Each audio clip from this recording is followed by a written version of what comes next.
When it comes to motorcycles, the Indian customer has been overwhelmed with options available in the 150cc to 160cc segment. Honda had little success in this space and came out with their bold new CB Hornet 160R. Suzuki took cues from his powerful elder sibling and gave us a Suzuki Gixxer in both its naked and fed avatar. Yamaha had a very successful stint with the FZ, which they've now made even better with the fuel-injected FZS version 2.0. So if you are in the market to buy a premium commuter motorcycle under a lakh of rupees, which one should you buy? Let's find out.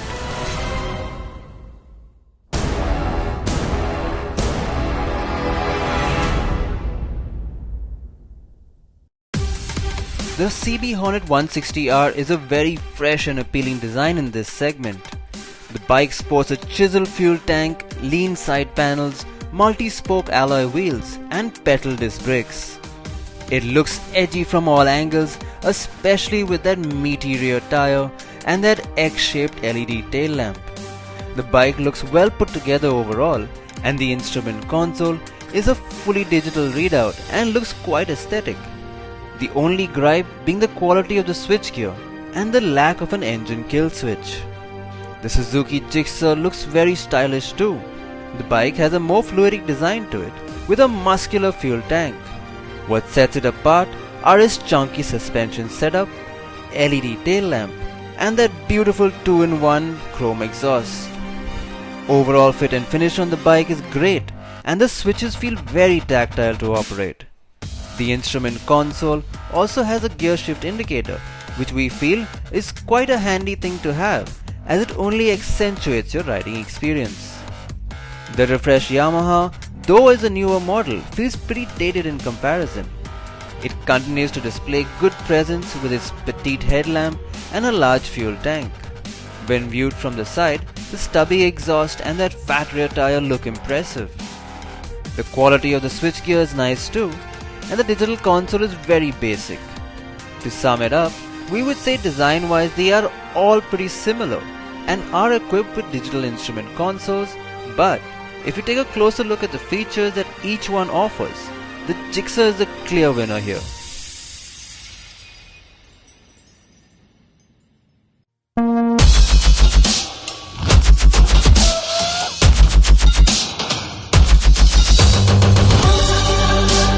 The 162cc motor on the Hornet performs its duties effortlessly. The refinement levels are high across the rev range. When shifting through the cogs, the throttle response feels smooth and acceleration is seamless. The Hornet is also the most powerful amongst the three, churning out 15.6 bhp of power and 14.7 Nm of torque. The Suzuki Gixxer's 155cc engine, when thrummed to life, settles into a smooth idle. The gear shifts are slick and precise on the move. It makes only 1 bhp less than the Hornet, but gives fantastic low and mid-range grunt, making city commuting and overtaking a breeze. The acceleration is very linear and the engine displays no signs of stress even when the throttle is pinned. The Honda in comparison needs to be worked upon to extract all that power. The Yamaha's engine is nice on its own, but pales in performance when compared to the other two. Given it has the least power, it feels all the more pronounced at the peak of the rev range. One would feel the engine stress when the throttle is pinned open during long highway runs. To say then, the Hornet shines on the highway with its peak power, while the Suzuki is great in the city.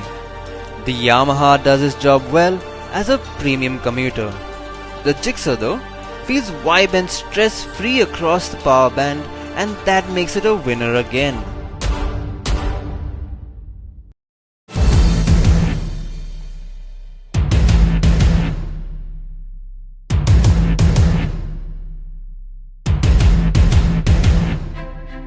The Hornet comes with a stiffer suspension setup that is suited for highway riding, and in the city it can feel a bit uncomfortable. The feedback from the suspension setup could have been a little better. The Suzuki does all that is thrown at it with ease. It handles like a dream and is extremely forgiving. There is ample feedback from the suspension setup up front, and taking corners at high speeds is confidence inspiring. In the city too, the ride is pliant and comfortable. Yamaha has always been known to be a good handler, and the FZS never disappointed. All the bikes here are equipped with telescopic front suspension and a monoshock at the rear. But the Honda Hornet is equipped with a disc brake on both wheels and is aided by its patented combi brake system. They offer terrific bite and superior stopping power. The brakes offered good feedback and felt progressive at high and low speeds. The Honda is the only one here to offer disc brakes on both wheels. The Gixxer and the FZ, on the other hand, get a drum at the rear with a disc up front. So to sum it up, the Gixxer lets you push the bike harder into corners with its superior handling that can be harnessed even in everyday riding. But the Honda outshines it in the braking department with its rear disc brake and that combi brake system. So as far as the looks go, all three motorcycles look sporty and muscular. The Gixxer wins over the Hornet as far as features, performance and handling go. The Hornet fights back though with its better braking performance and not to mention Honda's widespread after sales network. Yamaha has everything going for it but does not hold its appeal in terms of freshness of design and the performance offered by the other two. If you look at the price, the Gixxer comes for Rs 83,000 while the Hornet 160R with CBS comes for a premium price tag of Rs 89,000. Yamaha falls in between at Rs 85,000, all prices being ex-showroom Mumbai. So if you look at the overall package of these bikes, the Gixxer is definitely the one that we would vote for as the winner here.